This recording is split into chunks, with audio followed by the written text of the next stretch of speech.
Barchalarga assalomu alaykum. Yaxshimisizlar? Kuninglarni yaxshi boshlab oldinglarmi? Telegramdan yozayotganlarga murojaatim.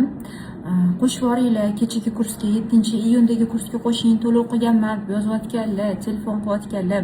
Iltimos, ozgina sabrli bo'lib kutib turinglar. Sizlarni registratsiya qilyapmiz.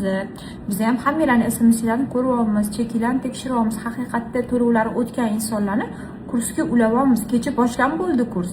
Kecha 21:00 da boshlanib bo'ldi, lekin orada kartali ishlanmay qolgan hisobiga kimlarnidir to'lovi o'tmagan. Shu o'tmagan to'lovlarni tekshirib beryapmiz.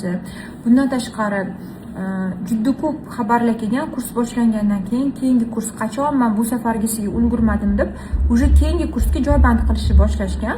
Keyingi kursimni men 19-iyunga ochdim. Уже gruppada odam bor. 19-iyunga ham kechadan to'lov qilishni boshlashgan. 7-iyunga ulgurmagan bo'lsangiz, 19-iyunda xudo xolisa qatnashsangiz bo'ladi. Chunki oldida puli bo'lmagan